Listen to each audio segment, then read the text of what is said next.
So, Dwight, how much map building would you need to do?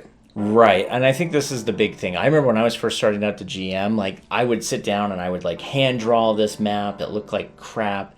I would draw these little mountains and these forests and these rivers, and I will say that occasionally for my political campaign, it was really helpful to have that because it allowed me to see what kingdoms could be doing what and which kingdoms should be allied with each other and which kingdoms shouldn't, and kind of know a little bit of, like, the imports and exports of each area. And also, if you're trying to do a lot of big battles, it helps. Having the like, there's a mountain here right next to a valley. You should choke point here. That helps for war. Exactly. So if you watch, like, the 300, or you know the history, which is a much better thing to do, they choke pointed there because they could hold it with 2 people. Yes. But if you're spending a lot of time in dungeons, or if you're spending a lot of time in a tavern... What does it matter? You don't need to have a map at all. You might want to have a map of the town. If you're going to be spending that much time in a town, you may want to just do a quick and dirty map of a town. And by that, I mean just go find one. Find a town that just suits. Literally go to Pinterest. Yeah. Or Google D&D town, and you will find hundreds of maps that you can just blatantly steal, since you're not probably going to be charging for your work. I was going to say, as long as you're not trying to monetize your D&D adventures, just go online and rip somebody's. Right. Don John has a great source for just generating world maps. I'll put Don John's link down below. And some cities.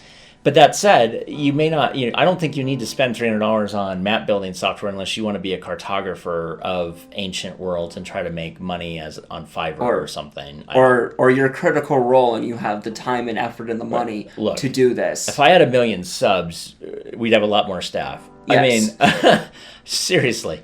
The point, though. Oh, by the way, you should like and subscribe if you're interested in this content. It really helps us out. Not the throwaway line. Actually, it really does help us out. And we never mention it much. So anyway, if you could do that, it'd be great. The point, though, is that a lot of people get embroidered in, like, map building, and then they don't like it, and then they're never getting on to building the game.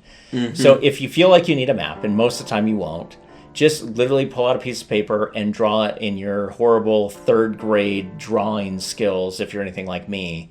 And it's like, little V's are mountains, little V's with little sticks is a forest.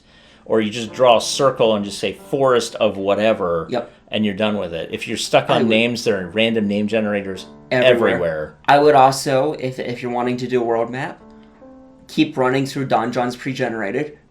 Find one that you want, and then you can overlay your own stuff on it. Like, that mountain range now is called X. Right. This area that I just drew is now this faction. Right. Here's the ghostly woods. Why? Because no one comes out of them. Cool. There's a great backstory to figure out some lore if your players are going to be going into it. Yes. If they never go into the ghostly forest, there's no reason to come up with the lore of why it's called the ghostly forest until you get there. They have the ghostly forest if they want to go to forest. Right, exactly.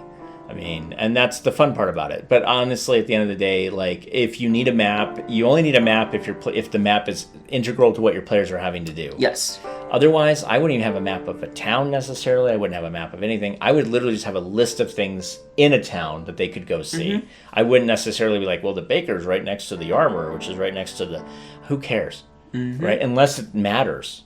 Right? If you have, like, a game where it matters because of, like, figuring out a murder or something and knowing exactly, like, the baker can't actually see into the mercantile shop. So if he says he was seeing into it, that means he wasn't where he said he was. Yes. If you're doing that then matters. It makes sense. Or right? You're trying to hold a village, having a map of what the village layout is and just where areas are. Yeah. That would be helpful for the players because I don't necessarily care about Father John's home or his home church. Because he's a farmer. But I do care about the blacksmith and the mayor because they're integral to the city's functioning. Well, and also I need to know the choke points of the place. I need to know, I mean, like, and that makes sense. I mean, but if you're not doing any of that, you probably don't need a map. No.